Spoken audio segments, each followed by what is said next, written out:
아프간이 탈레반에 점령된 뒤에 행한 바이든 미 대통령의 연설은 동맹국인 한국에 여운을 남기고 있다.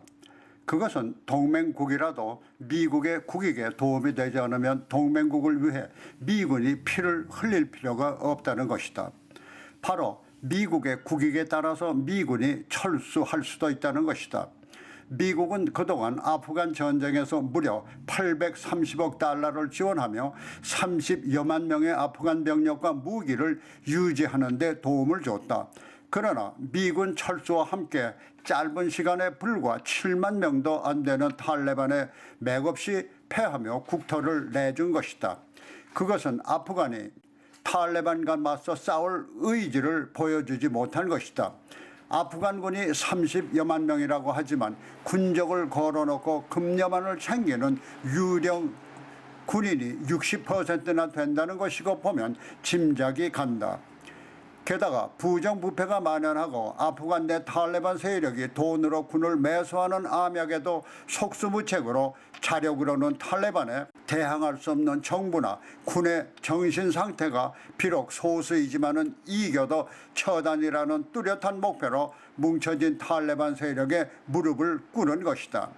이것은 바이든 대통령이 싸울 의지가 없는 나라를 위해 전쟁을 할 필요가 없다고 지적한 대로다. 아프간 사태에 대해서 다각적인 국제 여론이 나오는 가운데 북한이 아프간의 교훈을 한국에 적용할 것이라는 의견도 대두되고 있다. 그것은 한국 내에서 분열을 획책하고 한미 동맹의 약화와 함께 주한미군의 주둔 명분을 약화시키며 전국적으로 철수가 이루어지게 되면 적화 통일의 기회를 잡을 수 있다는 북한의 희망을 지적한 것이다. 이미 한국 내에서 반미 활동을 벌이며 연합훈련과 주한미군 철수를 획책하는 세력들이 남파 간첩의 침투와 공작으로 조직적인 활동을 전개하고 있다는 사실이 이미 F-35 간첩 사건으로 표면화된 시점에서 종북 좌파들은 아프간 사태가 고무적일 수가 있다. 따라서 바이든 대통령의 미군 철수 조건에 대해서 반미 친북 세력들은 듣던 중 반가운 소식으로 들릴 것이며 조금만 더 반미 친북 활동을 전개하며 한미동맹 파기와 미군 철수를 위한 선동을 전개하면 그들의 수건인 미군 철수의 뜻을 이룰 것이라고 생각할 것이다. 그래서 이들의 활동이 더 활발해질 수도 있다. 특히 한국 내 종북 좌파 세력의 조직적인 반미 친북 활동과 함께 미국 공산당과 연계된 미국 내 한인 사회에 서식하고 있는 반미 친북 세력에도 미국 국익에 해가 될 수 있다는 전제 아래 정보당국의 시선이 집중되고 있는 것으로 알려져 있다.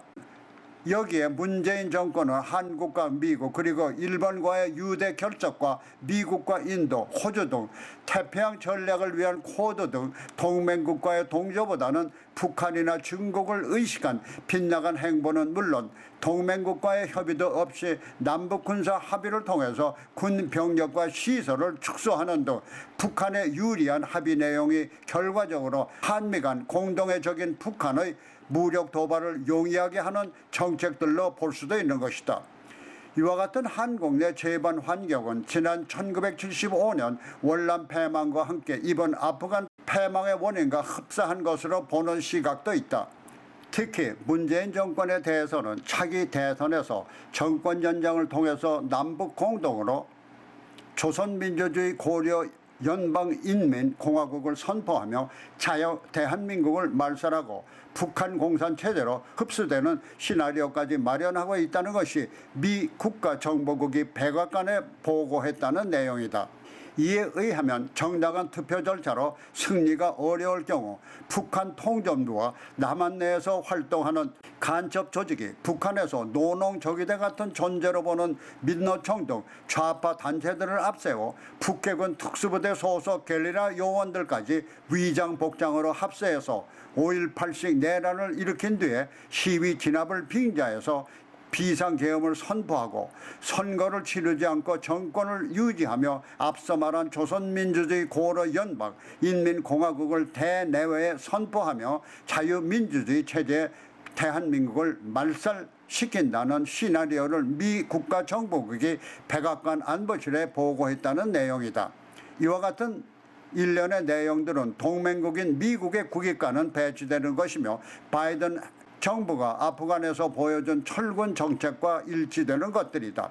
그렇다면 한국과 미국 내 반미, 친북 세력 등은 자신들의 활동과 염원이 이루어졌다고 쾌재를 부를 것이다. 그러나 그 쾌재 뒤에 따를 그들의 고통은 지난 1975년 월남 패망 후 월병을 위해 월남 내에서 암약했던 무리들이 어떤 비극적 만로를 당했는지 지금부터 공부하는 것이 좋을 것이다.